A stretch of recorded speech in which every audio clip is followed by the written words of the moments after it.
Welcome to The Debate. Today, we're exploring a core tension in digital life: how to maintain personal privacy against, well, an ever-expanding industrial complex of data harvesting.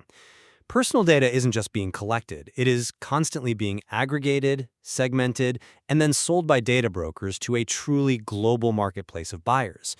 We're talking everyone from targeted marketing firms to, foreign governments and, unfortunately, even scammers involved in identity theft. And it's that overwhelming scope that has really fueled the growth of these specialized data removal services. I mean, these are companies whose entire business model is about prying our personal information out of those brokers' databases. Exactly. And this necessity leads us, directly to our central question today.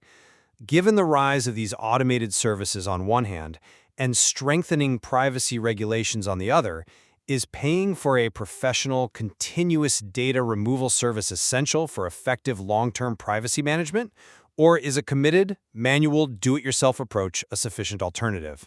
I'm going to argue that the DIY approach is increasingly viable and, maybe more importantly, strategically smarter.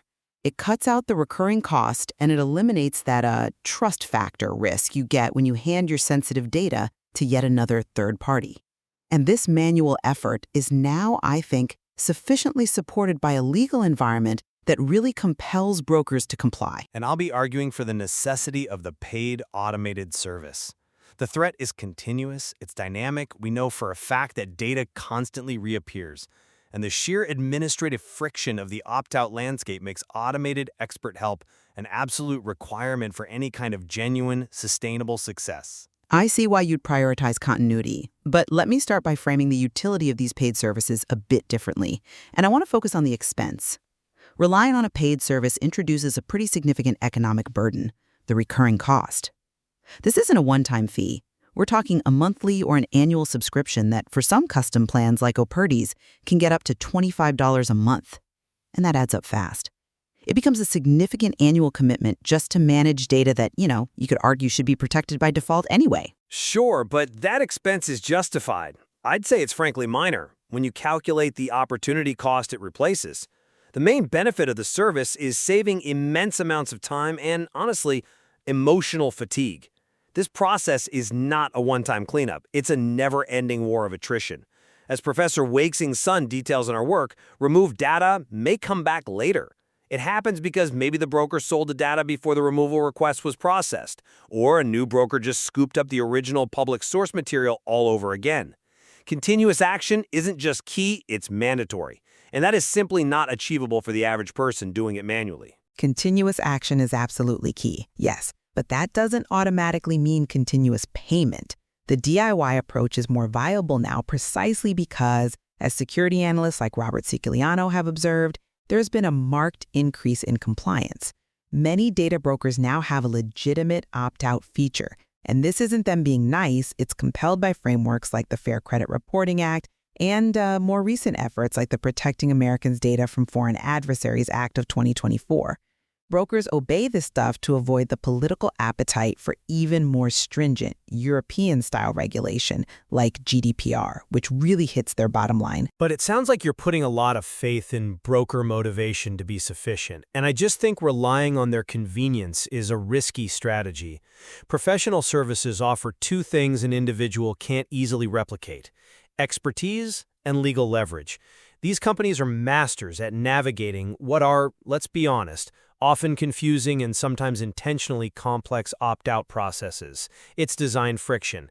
They know exactly which laws, CCPA, GDPR, specific state statutes, to cite to compel an immediate and thorough response.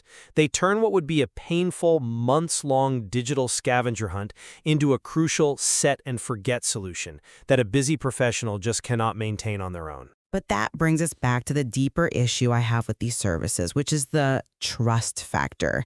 I mean, it's inherently paradoxical that to protect your most sensitive personal information, you're required to hand over that exact same data, your full name, addresses, sometimes even a scanned ID, to another third-party company.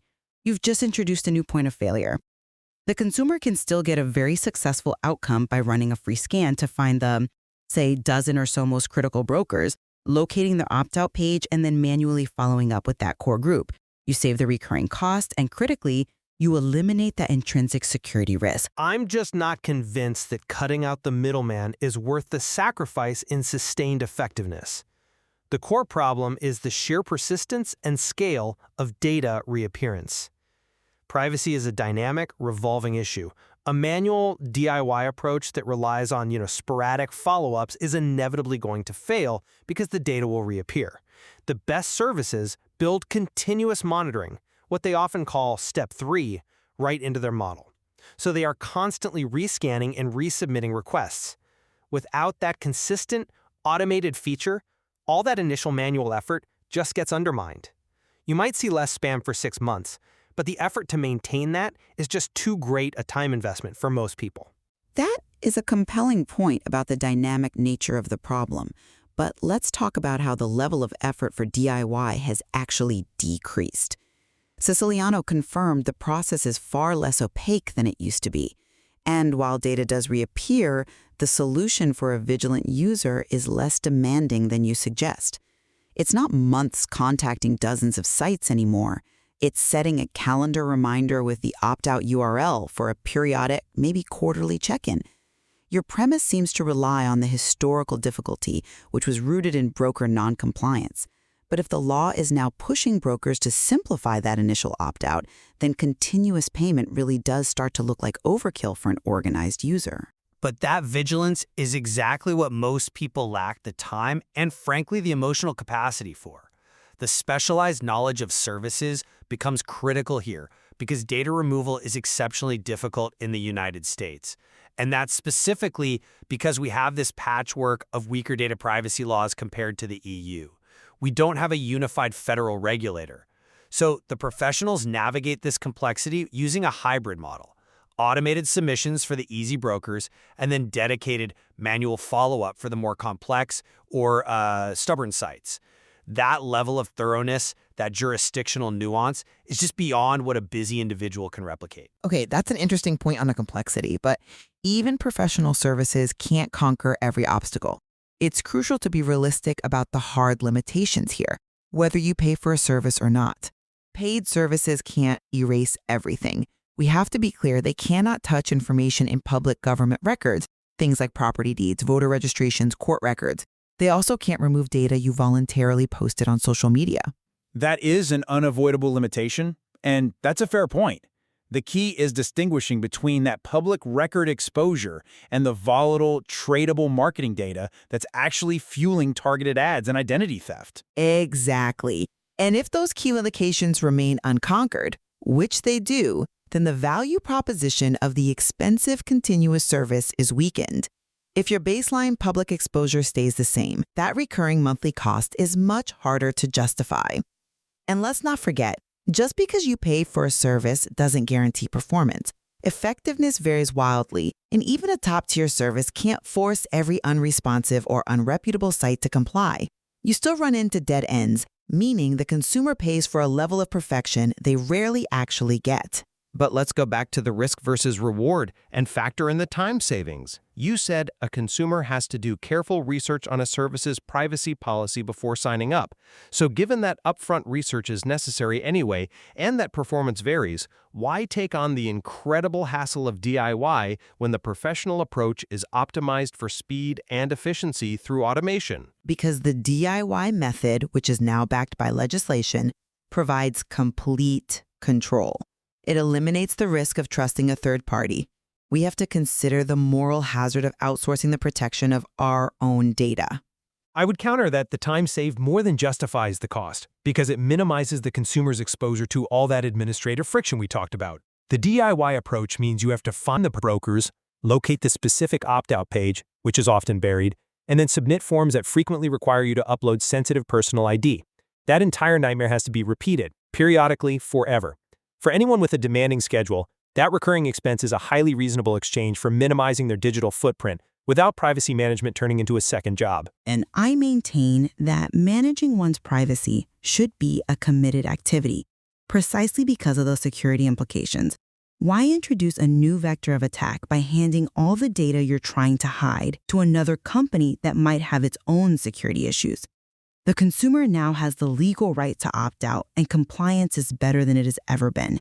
Taking control back manually empowers the consumer, and it minimizes the chance of a catastrophic data leak from the service provider itself. Well, we've had a rigorous exchange here, touching on complexity, cost, and control. I stand by my position. Paying for a professional service is the most reliable way to handle data privacy in the long term. The continuous monitoring and expert navigation these services offer are essential counters to the sheer scale of the threat, the emergence of new data brokers, and the simple fact that removed data will reappear. Automation provides a level of sustained protection that manual human effort is just too inconsistent to match. And I still maintain that the choice ultimately rests on individual factors: your budget, your patience, and the time you have. With current laws increasing broker compliance and making legitimate manual opt-outs common, a highly committed individual can effectively manage their digital privacy themselves. This approach avoids the significant recurring expense, and it eliminates the inherent irony and the security risk of trusting yet another third party with your sensitive data in the name of protecting it. I think our discussion really highlights that whether you choose the professional or the DIY route, a real commitment to privacy requires relentless, ongoing action. Both approaches have concrete benefits and, as you pointed out, unavoidable limitations, like public records being unconquerable. It really reinforces the need for listeners to carefully assess their own needs against the evidence we've discussed. Indeed. The fundamental requirement here is persistence. Whether that persistence is automated and paid for, or whether it's diligently scheduled in your calendar, that's the real question.